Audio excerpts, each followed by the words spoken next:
할렐루야, 복된 아침입니다. 새 찬송가 436장, 나 이제 주님의 새 생명 얻은 몸 함께 찬양하시면서 2월 19일 목요일 가정에서 드리는 새벽 예배를 시작하겠습니다.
오늘은 우리 교회를 위해 기도하겠습니다. 죄인들을 찾아오신 예수님처럼 주변에 소외되고 연약한 자를 돌아보는 교회 되게 하여 주시옵소서. 이 기도 제목으로 우리 교회를 위해서 함께 기도하겠습니다. 참 좋으신 하나님, 사순절을 맞이하여 주님 앞에 이 새벽부터 우리 ANC 교회를 위해 기도할 수 있게 해주신 주님의 은혜를 찬양합니다. 주님께서 죄인들을 대신하여 십자가에 달려 죽으심으로 영원한 생명을 허락해 주심에 감사드립니다. 아무런 조건 없이 또 계산 없이 우리를 사랑하신 주님을 따라 주변에 소외되고 연약한 자들을 돌보는 우리 ANC 교회 되게 하여 주시옵소서. 이제 오늘 이 새벽 예배를 위해 기도합니다. 하나님의 말씀이 우리 심령에 새겨지게 하시고 하나님의 말씀을 받아 순종하는 이 시간 되게 하여 주시옵소서. 감사드립니다. 예수님의 이름으로 기도드립니다. 아멘. 네, 오늘 우리에게 주신 하나님의 말씀은 마가복음 6장 17절에서 29절까지 말씀입니다. 함께 읽겠습니다. 전에 헤롯이 자기가 동생 빌립의 아내 헤로디아에게 장가든 고로 이 여자를 위하여 사람을 보내어 요한을 잡아 옥에 가두었으니 이는 요한이 헤롯에게 말하되 동생의 아내를 취한 것이 옳지 않다 하였음이라. 헤로디아가 요한을 원수로 여겨 죽이고자 하였으되 하지 못한 것은 헤롯이 요한을 의롭고 거룩한 사람으로 알고 두려워하여 보호하며 또 그의 말을 들을 때에 크게 번민을 하면서도 달갑게 들음이로라.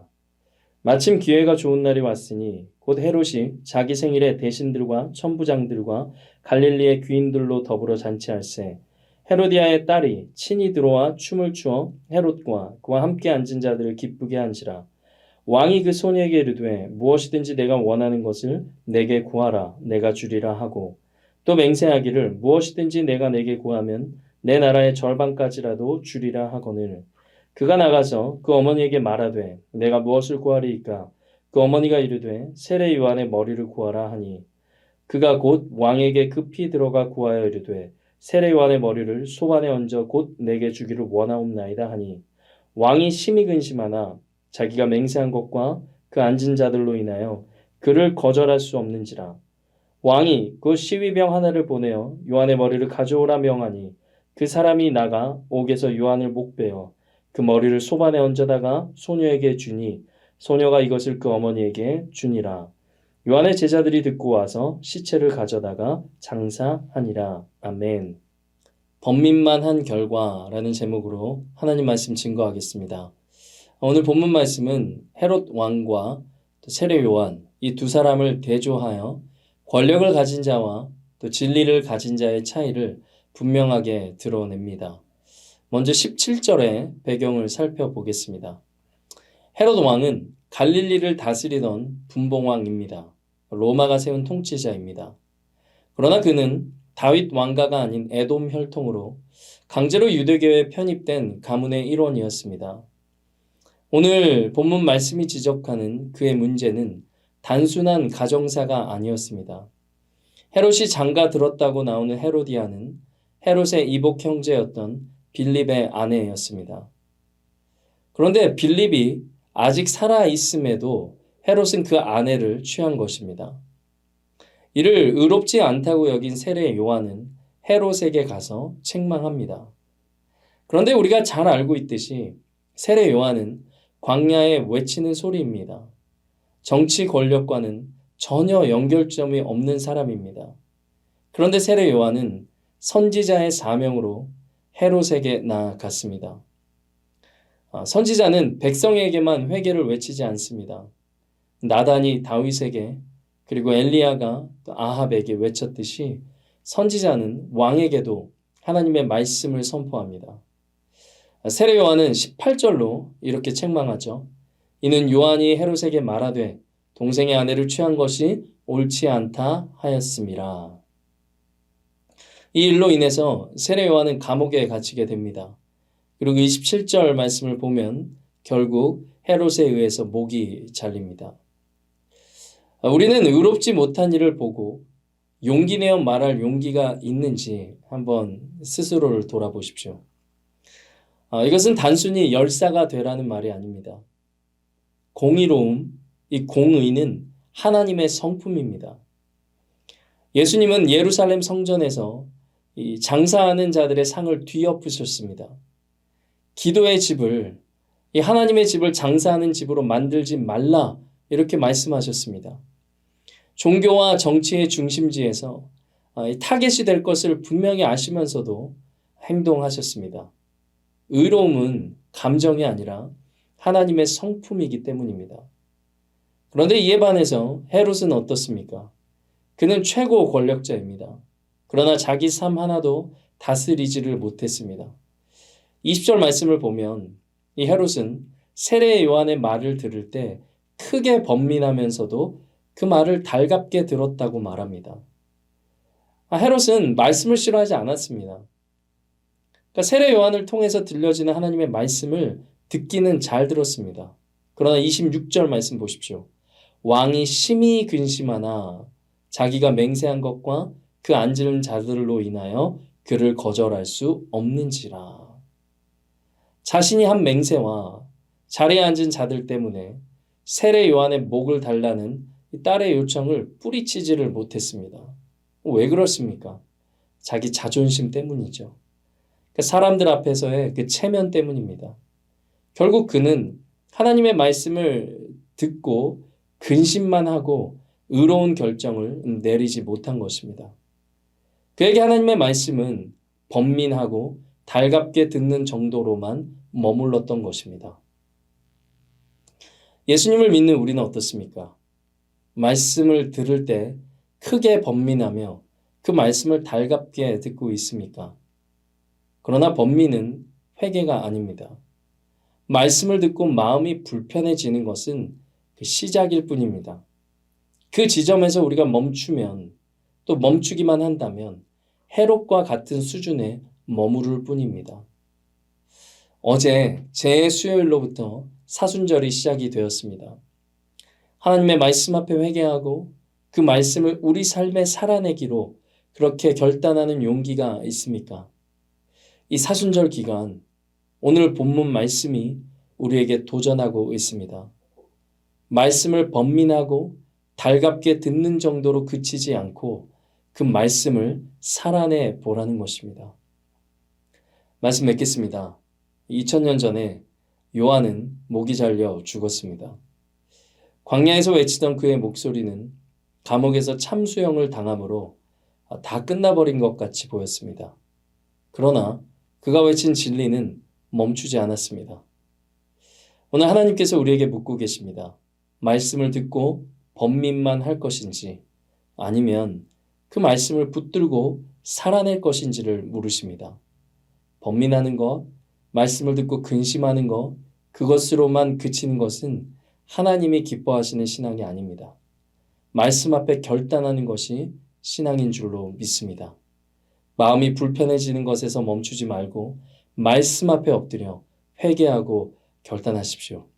이번 사순절 기간 번민으로만 끝나지 않고 말씀에 순종하는 저와 여러분 되시기를 주님의 이름으로 축복합니다.